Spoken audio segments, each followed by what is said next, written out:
शांताकारं भुजंगशयनं पद्मनाभं सुरेशं विश्वाधारं गगनसदृशं मेघवर्णं शुभांगं लक्ष्मीकान्तं कमलनयनं योगिभिर्ध्यानगम्यं वंदे विष्णु भवभयहरं सर्वलोकैकनाथम्।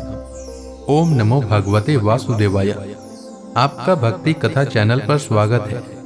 आपका दिन शुभ और मंगलमय हो। आज दिनांक है 20 जुलाई और दिन सोमवार है। आज आषाढ़ शुक्ल पक्ष की सप्तमी तिथि है।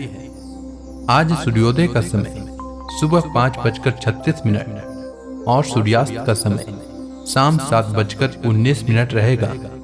ब्रह्म मुहूर्त रहेगा सुबह 4:14 से सुबह 4:55 तक और अभिजीत मुहूर्त रहेगा दोपहर 12 बजे से दोपहर 12:55 तक। वहीं राहु काल सुबह में 7:19 से सुबह 9:02 तक रहेगा। आइए सुनते हैं आषाढ़ मास कथा का आज का अध्याय।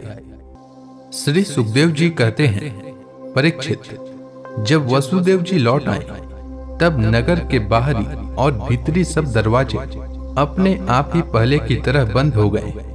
इसके बाद नवजात शिशु के रोने की ध्वनि सुनकर द्वारपालों की नींद टूटी। वे तुरंत भोजराज कंस के पास गए और देवकी को संतान होने की बात कही।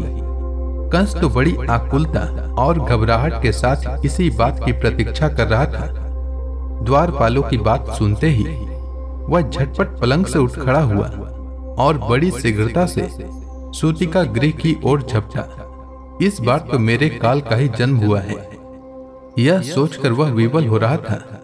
और यही कारण है कि उसे इस बात का भी ध्यान न रहा कि उसके बाल बिखरे हुए हैं। रास्ते में कई जगह वह लड़खड़ाकर गिरते गिरते बचा। बंदी गृह में पहुंचने पर सती देवकी ने बड़े दुख और करुणा के साथ अपने भाई कंस से कहा, मेरे हितैषी भाई, यह कन्या तो तुम्हारी पुत्र वधू के समान है, स्त्री जाति की है। तुम्हें स्त्री की हत्या कदापि नहीं करनी चाहिए। भैया, तुमने देववश मेरे बहुत से अग्नि के समान तेजस्वी बालक मार डाले। अब केवल यही एक कन्या बची है, इसे तो मुझे दे दो। अवश्य ही, मैं तुम्हारी छोटी बहन हूँ। मेरे बहुत से बच्चे मर गए हैं, इसलिए मैं अत्यंत दीन हूँ। मेरे प्यारे और समर्थ भाई, तुम मुझ मंदभागिनी को यह अंतिम संतान अवश्य दे दो। श्री सुखदेव जी कहते हैं, परीक्षित, कन्या को अपनी गोद में छिपाकर देवकी जी ने अत्यंत दीनता के साथ रोते रोते याचना की, परंतु कंस बड़ा दुष्ट था। उसने देवकी जी को झिड़क कर उनके हाथ से वह कन्या छीन ली।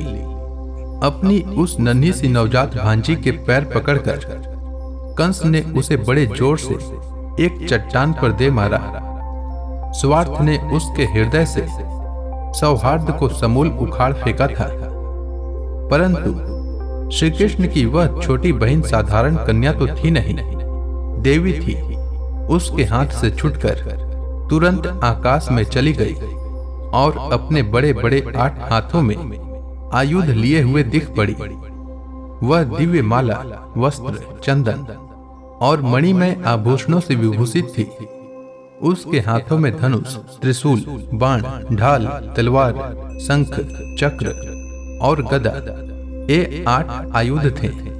सिद्ध, चारण, गंधर्व, अप्सरा, किन्नर और नागगण बहुत सी भेंट की सामग्री समर्पित करते हुए उसकी स्तुति कर रहे थे। उस समय देवी ने कंस से यह कहा, रे मूर्ख, मुझे मारने से तुझे क्या मिलेगा?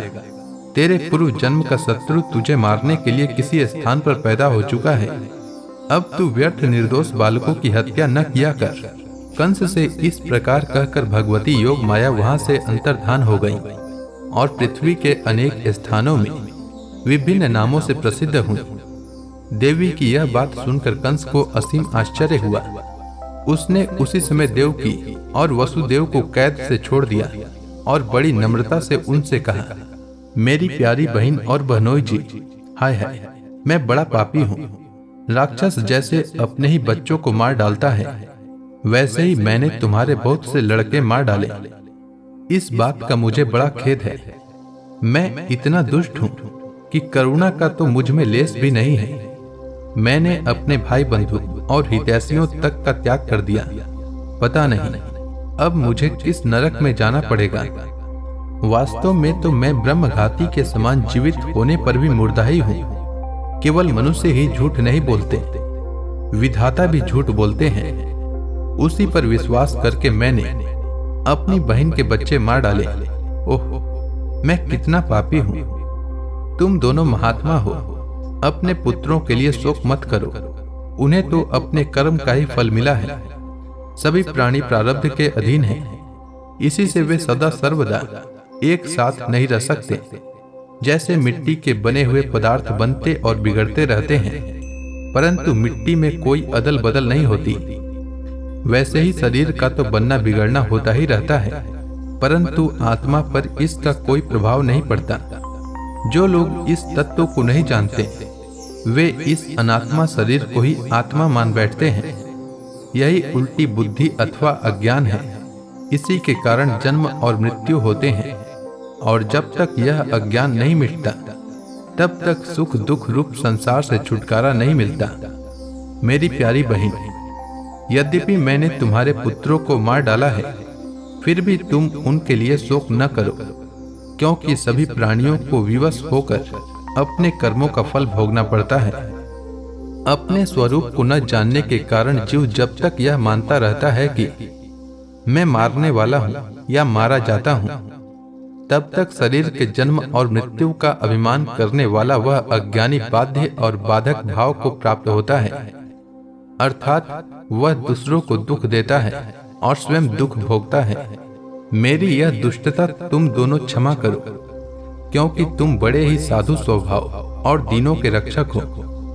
ऐसा कहकर कंस ने अपनी बहन देवकी और वसुदेव जी के चरण पकड़ लिए। उसकी आंखों से आंसू बह बह कर मुंह तक आ रहे थे। इसके बाद उसने योग माया के वचनों पर विश्वास करके देवकी और वसुदेव को कैद से छोड़ दिया, और वह तरह तरह से उनके प्रति अपना प्रेम प्रकट करने लगा। जब देवकी जी ने देखा कि भाई कंस को पश्चाताप हो रहा है, तब उन्होंने उसे क्षमा कर दिया। वे उसके पहले अपराधों को भूल गईं, और वसुदेव जी ने हंसकर कंस से कहा, मनस्वी कंस, आप जो कहते हैं वह ठीक वैसा ही है। जीव अज्ञान के कारण ही शरीर आदि को मैं मान बैठता है।